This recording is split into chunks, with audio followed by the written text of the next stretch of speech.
Hi, it's Ian here. I'm back with a scary new haircut and another lead generation tip.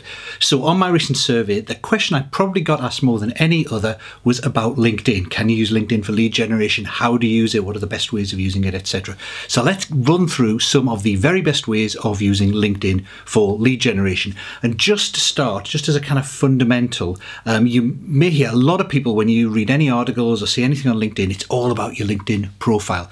And while indeed you do have to have a decent profile, just having a great profile, no matter how optimized it is not going to get you a whole load of leads on LinkedIn, because people aren't going onto LinkedIn every day and looking for consultants and then going connecting with them and asking them if they'll work for them. It just doesn't work like that. Now, you do need a good profile because eventually people are going to look that up. And a good profile, you get tips on this all over the web, but basically it means a professional headline that reflects who you work with and what you do for them.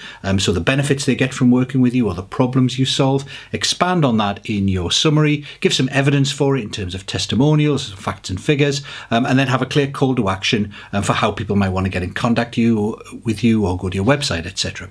But once you've got that, you need to take proactive action to start generating leads. And there are really four main methods for doing that on LinkedIn. The first method is the one you'll hear from most LinkedIn experts because it's the simplest, the most straightforward one. It's the connect and nurture strategy. So what you do with that is you search on LinkedIn for potential clients and you offer to connect with them with a tailored connection message, ideally mentioning some kind of commonality between you or some reason why you would want to get in touch. Once you've connected, you then nurture the relationship, initially through LinkedIn messaging. So you might send them a link to a useful article or a video, you get a conversation going, ask them some questions, and at some point that may transition to a phone call or email or even meeting face to face. So there are three things you need to have in place to make that method work. The first is that they need to be high value potential clients. Because you're personally nurturing them and investing a lot of your personal time for one person, it's got to be worth your while to get that return on investment. So if you sell $100 online courses, then it isn't worth spending 2 or 3 hours to nurture a relationship with someone if all they can spend is $200 with you. On the other hand, if you have high value clients, it certainly is. Second criteria you need to have in place is they need to be open to that kind of nurturing. And some people are and some people aren't. There are plenty of industries, law and accounting and stuff like that, that still revolve primarily around personal relationships, and they will go out, they will try and meet new people, they'll build a network of people that will eventually end up referring and doing business with each other, etc. And many of them have continued that on LinkedIn, and they're very open to that relationship building aspect. You'll find some people are open to it and others aren't and don't value it. So you'll have to kind of knock on a few doors, kiss a few frogs before you get people willing to have that relationship built with them. Third thing you need is you have to be up for it and you have to get good at it, because it is an outreach method. You might not feel comfortable doing that, but you do have to be able to do it. You do have to master the art of having conversations via messaging, asking the right questions, and then of course getting on the phone or meeting someone face to face. Personally, it's not for me. It's not the sort of thing I enjoy, but I know it does work tremendously well for a lot of people. Now, the second method you can use on LinkedIn is to use LinkedIn for referrals. So what you're doing there is you're essentially using LinkedIn like a big Rolodex of potential contacts you can get introductions to. So what you got to do there is make sure you're connected on LinkedIn to the people you feel confident will give you a strong referral. So maybe clients and ex-clients and contacts who you've done great work for, so you know they would be comfortable referring you. And then you just do a LinkedIn search to try and identify second order connections, so contacts of contacts, who would be great potential clients. So you put the right criteria in to identify those potential clients, and then when it shows you the list of them, it will highlight who your common contacts are. And if some of those are the people who you know would give you a good referral, then you simply ask for that referral. So it's an alternative to the traditional referral approach of going to someone to ask for referrals and kind of saying, well, do you know anyone who works for a small manufacturing firm, this kind of thing, where you're making them do all the hard work of trying to think of the person. If you use LinkedIn, then you can say, oh, I spotted on LinkedIn you're connected to John Smith of Smith & Company. And if you were me, how would you go about getting in touch with them? And 9 times out of 10, if they would be willing to give you a referral and they do really know John Smith, then they'll say, oh, I'll introduce you, etc., etc. So you use LinkedIn as a source of information for referrals. But when you ask for the referral, you do it in person, you do it over the telephone, you do it over email. You don't use LinkedIn for that aspect of it. Third method of using LinkedIn is for content marketing.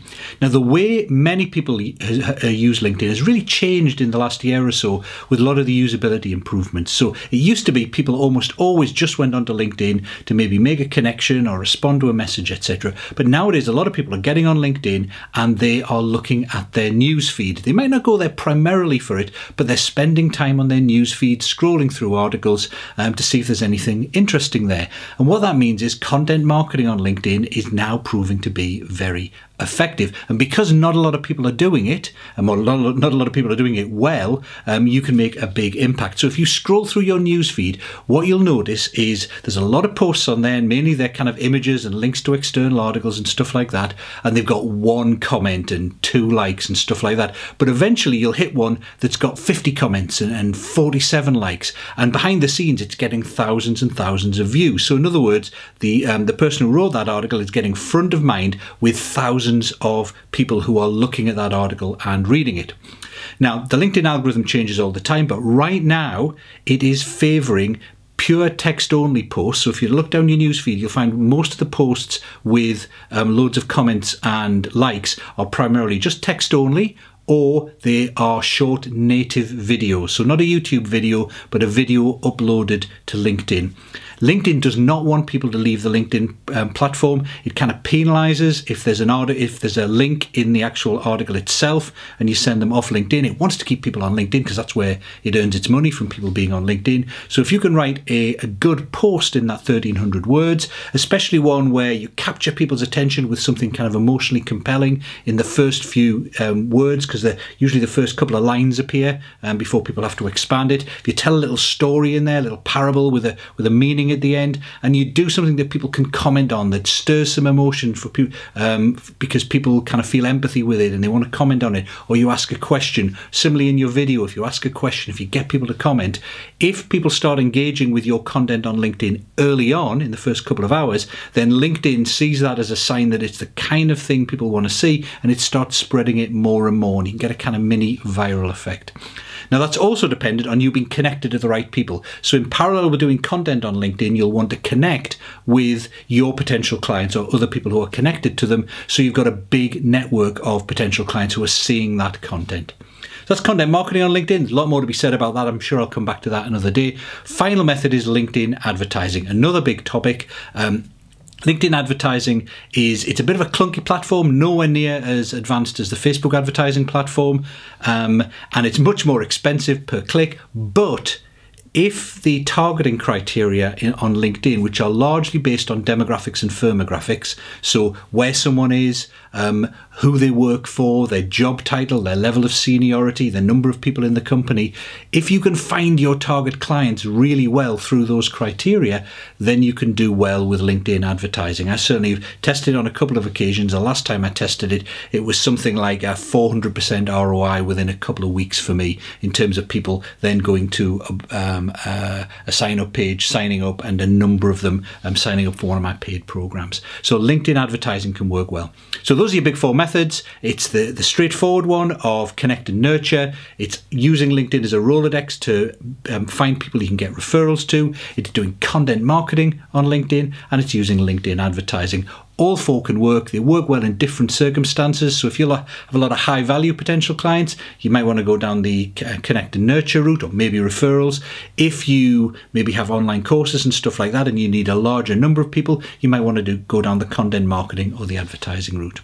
That's it for this week. See you next. If you want to subscribe to get more, and you should, you can hit the buttons there or there, depending on where you're watching this. See you soon.